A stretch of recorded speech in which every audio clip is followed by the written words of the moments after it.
Hi hello అందరికీ నమస్కారం. నేను యాక్చువల్గా పెద్ద మోటివేషనల్ స్పీకర్నేమి కాదు, కానీ నాకు తెలిసిన విషయాల్ని మీ అందరితో పంచుకుందామనే ఉద్దేశంతో ఈ ఛానల్ పెట్టడం జరిగింది. ఇది నాతో ఎవరైతే ట్రావెల్ చేశారో వాళ్ళందరికీ కూడా తెలుసు. నేను ఎప్పుడు కూడా కొద్దిగా ప్రాక్టికల్గా వెళ్తే సింపుల్ లాంగ్వేజ్లో వాళ్ళందరికీ అర్థమవుతుందనే ఉద్దేశంతో నేను అన్నీ కూడా కనెక్ట్ అయ్యేలా చెప్పడం జరుగుతూ ఉంటుంది. ఆ కార్యక్రమంలోనే దానిలో భాగంగా ఈరోజు కూడా ఒక స్టోరీ, అది బహుశా అందరికీ కనెక్ట్ అవ్వచ్చేది, ఇంక్లూడింగ్ నాతో సహా. నాకనే ఎవరైతే ఉన్నారో ఎంప్లాయీస్, స్టూడెంట్స్ ఎవరైనా కనెక్ట్ చేసుకోవచ్చేది. అంటే ఈ స్టోరీ నేమ్ ఏంటంటే 2 కప్పలు పాల పాత్ర. స్టోరీలోకి వెళ్దాం ఒకసారి. అంటే మీరందరూ కూడా తెలిసే ఉంటుంది, పల్లెటూర్లు అవి ఇంతకుముందు, అంటే ఇప్పుడంటే టౌన్లో అన్నీ కూడా రాళ్ళతో నిర్మించిన ఇళ్ళు అవి ఉన్నాయి, కానీ ఒకప్పుడు పల్లెటూర్లు ఎలా ఉండేదంటే అందరూ కూడా ఓపెన్ హౌసెస్ అవన్నీ ఉండేవి. అలాంటి ఒక గ్రామంలో ఒక పెద్ద ఆయన ఏం చేస్తాడంటే ఒక పాలు అవి తీసుకొచ్చి గేదె నుంచి పాలు పిండిన తర్వాత అవి తీసుకొచ్చి గిన్నెలో పడతారు. ఆ గిన్నెని తీసుకొచ్చి వాళ్ళందరూ కూడా 1 by 1 గేదెలు తీసినప్పుడు ఒకటి ఫిల్ అయిపోగానే రెండోది అలా పెడతా ఉంటారు. అలాగే ఆయన ఒక ఇంటి ముందు పెట్టుకున్నాడు, గుమ్మంలో. పల్లెటూరు అంటే మీరు సహజంగా చూసే ఉంటారు, ప్రతి గుమ్మంలో కూడా అందరూ కూడా ఏమన్నా సరే ఆడుతూ పాడుతూ ఓపెన్గానే ఉంటాయి. అలాంటి ఒక ప్లేస్లో 2 కప్పలు ఆడుకుంటున్నాయి అదే ఏరియాలో. ఆడుకుంటా సరదాగా ఆడుకుంటా వాటి తిరిగి కప్పలు అలాగే జంపులు చేస్తూ ఉంటాయి కదా, వాటి తెలియకుండానే ఏవైతే పాలు ఉంచిన పాత్ర ఉందో అందులో పడిపోయింది. ఆ పాత్ర కూడా ఎలా ఉంటుందంటే మీరు చూసుంటారు, కొద్దిగా గిన్నెది కొద్ది పెద్ద సైజులో ఉంటుంది అది. కాబట్టి ఆ పాత్రలో పడిపోయిన తర్వాత కొద్దిగా లోతుగా ఉంది. అందులో బయటకు రావడానికి ట్రై చేసినాయి అవి, కానీ రాలేకపోతున్నాయి. ఎందుకంటే పాలు అనేది ఎప్పుడు కూడా జిడ్డుగా ఉంటుంది, మీకు తెలుసలేదు. ఆ జిడ్డుగా ఉండటం వల్ల బహుశా అది ప్రయత్నం చేసినా సరే బయటకు రావడానికి అవకాశం లేకుండా అయిపోయింది. అప్పుడు పాపం ఫస్ట్ ఆ 2 కప్పులు కూడా చాలా భయపడిపోయినాయి.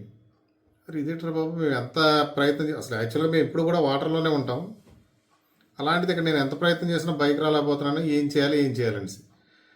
అలాగా కొంత టైం అవుతుంది కానీ ఏమీ రిజల్ట్ లేదు. ఐ థింక్ మీ అందరికీ అర్థమవుతుంది అనుకుంటున్నాను. కానీ అలాగ ప్రయత్నం చేస్తూ ఉంటే బలం తగ్గిపోతుంది. ఆ 2 కప్పులు కూడా ఆటోమేటిక్గా ఏమవుతుంది, ఎవరికైనా సరే ఆశ కూడా తగ్గిపోతుంది. ఇంకా మన పని అయిపోయిందిరా బాబు ఈరోజు, ఇంకా మన పని ఇక్కడే అయిపోయినట్టు ఉందనేసి అనుకున్నది. అలా కొంతసేపు అయ్యేసరికి అందులో ఒక మొదటి కప్ ఏమనుకుందంటే ఇంక బాగా అలిసిపోయింది. అది డిసైడ్ అయిపోయింది, ఇంకా ఇక్కడి నుంచి రావటం అనేది మాత్రం ఇంక అసాధ్యం, ఇంకేం లేదు, ఎంత ప్రయత్నించినా సరే ఉపయోగం లేదు, ఇంకెక్కడితో ఆగిపోతాను నేను అని చెప్పేసి ఇంకా అది ప్రయత్నం చేయడం ఆఫ్ చేసింది. ఎప్పుడైతే అది ఆఫ్ చేసిందో ఏమవుతుందో సహజంగా అది ఆ పాలలో మునిగిపోయింది, ఆటోమేటిక్గా చనిపోయింది. కానీ 2వ కప్పు ఉంది కదా, అది కూడా అలసిపోయింది. కానీ అది ఏమనుకుందంటే తనలో తానే, అరే ఏముంది కొంతసేపు ట్రై చేస్తే ఏమైనా ఉపయోగం ఉండొచ్చేమో అని చెప్పేసి ఇంకొంచెం సేపు ప్రయత్నించింది అనమాట. అలా చేయటం వల్ల మీకు సహజంగా తెలుసు కదా, వాటర్లో మనం కూడా ఈత కొడుతున్నప్పుడు కాళ్ళు చేతులు కూడా ఆడిస్తూ ఉంటాం. కప్పలు కూడా సహజంగా జంప్ చేయాలంటే కాళ్ళు అవి ఆడిస్తూ ఉంటాయి.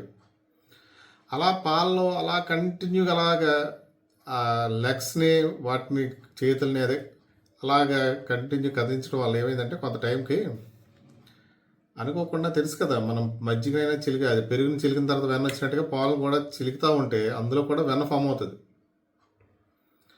అంటే ఒక అదేంటి లిక్విడ్ రూపంలో ఉన్నది కాస్త గట్టిగా అవుతుంది.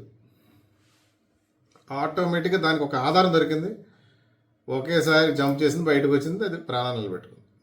ఇక్కడతో ఈ స్టోరీ అయిపోయింది. మనం మాట్లాడుకుంటే ఇక్కడతో ఈ స్టోరీ అయిపోయింది. దీని గురించి పెద్దగా ఇంకా చెప్పుకోవడానికి ఏం లేదు, సింపుల్ స్టోరీ, 2 కప్పుల స్టోరీ. ఒక కప్ ఏమో ప్రయత్నం ఆఫ్ చేసింది, అక్కడితో చచ్చిపోయింది. 2వ కప్ ప్రయత్నించింది, లక్కీగా ఏదో దానికి దన్ను దొరకగానే బయటకు వచ్చింది. అది సేమ్ ఇదే స్టోరీని మన లైఫ్తో కన్వర్ట్ చేసుకుందాం. లైఫ్లో అంటే ఇప్పుడు ఆఫీస్ లైఫ్లో తీసుకుందాం.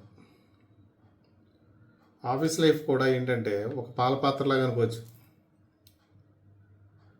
అంటే పాల పాత్రలు ఏముంటాయి, పాలు ఉంటాయి. అలాగే ఆఫీస్లో ఏముంటాయి, టార్గెట్స్ ఉంటాయి, డెడ్ లైన్స్ ఉంటాయి, అలాగే క్లయింట్ నుంచి వచ్చే ప్రెజర్ ఉంటుంది, మన పైన ఎవరైతే హైయర్ అథారిటీస్ ఉన్నారో వాళ్ళు ఫాలోఅప్స్ ఉంటాయి. అలాగే మనకు కూడా సరైన రికగ్నైజేషన్ రావట్లేదు అనేసి ఒక ఫీలింగ్ కూడా ఉంటుంది. అప్పుడు ఏమనిపిస్తుంది అంటే మనకు కూడా నా పాల పాత్రలో పడిపోయినట్టే, ఫస్ట్ కప్ ఎలా ఆలోచిద్దాం మనం కూడా అలాగే ఆలోచిస్తాం. అప్పుడు ఏమనుకుంటాం అంటే ఇంతేలే బాబు, మన పెద్ద గ్రోత్ ఉండదు, ఇంకా నా వల్ల కాదు, ఏదో అలా జాబ్ చేస్తున్నాను అనేసి అలా ఉండిపోతుంది. అంటే ఏంటి, మొదటి కప్లాగా ఉండిపోతాం మనం కూడా ఆఫీసులో. సేమ్ అదే స్టూడెంట్ లైఫ్లో కూడా తీసుకుందాం దాన్ని. సేమ్ మొదటి కప్లాగా ఆలోచించే స్టూడెంట్ని తీసుకుందాం. వాళ్ళు ఏమనుకుంటారంటే ఎంత చదువుకున్నా మార్కులు రావట్లేదు, పోటీ పెరిగిపోయింది, ర్యాంకులు రావట్లేదు, కాన్ఫిడెన్స్ కూడా తగ్గిపోతుంది. కొంత టైం అయిన తర్వాత ఏమనుకుంటారంటే నాకు ఇది సెట్ కావట్లేదు, నేను తప్పితే మిగతా వాళ్ళందరూ ముందు వెళ్ళిపోతున్నారు అని ఆలోచిస్తూ అక్కడే ఆగిపోతారు వాళ్ళు. కానీ కొంతమంది మాత్రమే రెండో కప్లాగా ఆలోచించడం చేస్తుంటారు. వాళ్ళు ఏం చేస్తారంటే కొంచెం కొంచెం ప్రయత్నం చేస్తారు. ఇప్పుడు అదే ఆఫీస్లో ఉన్న ఎంప్లాయీ అయితే మాత్రం కొద్దిగా నేర్చుకుంటాడు, తన స్కిల్ డెవలప్ చేసుకుంటూ ఉంటాడు. ఒకవేళ తనకు రికగ్నైజేషన్ రాకపోయినా సరే తను కంటిన్యూగా తన పని ప్రాపర్గా చేసుకుంటూ వెళ్ళిపోతాడు. అలాగే స్టూడెంట్ కూడా రెండో కప్ మాదిరిగానే తను కూడా రోజు కొద్దిగా చదవటం, కొంత సబ్జెక్ట్ని అర్థం చేసుకోవటం, తెలియకపోతే తెలుసుకోవడానికి ప్రయత్నం చేయటం, ఇవన్నీ చేసుకుంటూ వెళ్తారనమాట. ఇందులో అంటే ఈ స్టోరీ నేను దాన్ని కనెక్ట్ చేసింది, దాని మోరల్ ఏంటంటే అక్కడ పాలకైనా ఇక్కడ ఆఫీస్ అయినా ఒకవేళ స్కూలు కాలేజ్ అయినా సిచ్యువేషన్ ఒకటే, అక్కడ ఉన్న ప్రాబ్లం కూడా ఒకటే, కానీ మనం తీసుకునే డెసిషన్సే మారుతున్నాయి.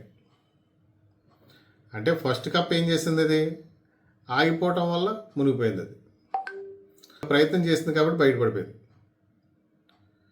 కాబట్టి మీరు కూడా ఒకవేళ ఉద్యోగస్తులైనా ఎంప్లాయీ అయినా ఒకవేళ స్టూడెంట్ అయినా సరే మనం ఒక ప్రశ్న వేసుకోవాలి.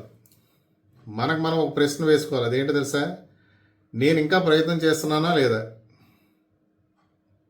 నేను ఇంకా ప్రయత్నం చేస్తున్నానా లేదా అనేది. ప్రయత్నం చేస్తున్నంత వరకు చెప్తున్నాను కదా, మళ్ళీ గుర్తుపెట్టుకోండి, మనం ప్రయత్నం ఎప్పుడైతే ఆఫ్ చేయకుండా కంటిన్యూ చేస్తున్నామో ఆ పాలలో వెన్న మాదిరిగానే మనకు కూడా రిజల్ట్ అనేది జనరేట్ అవుతూనే ఉంటుంది. అందువల్ల నేను చెప్పేది ఏంటంటే ఫైనల్గా, never stop trying, never stop moving. మీ సక్సెస్ ఆటోమేటిక్గా వస్తుంది ఈ రెండు చేయటం వల్ల. ఓకే, ఐ థింక్ మీ అందరికీ కూడా ఈ కథ నచ్చిందని అనుకుంటున్నాను. ఒకవేళ నిజంగా నచ్చితే లైక్ చేయండి, షేర్ చేయండి, సబ్స్క్రైబ్ చేయండి. Thank you all.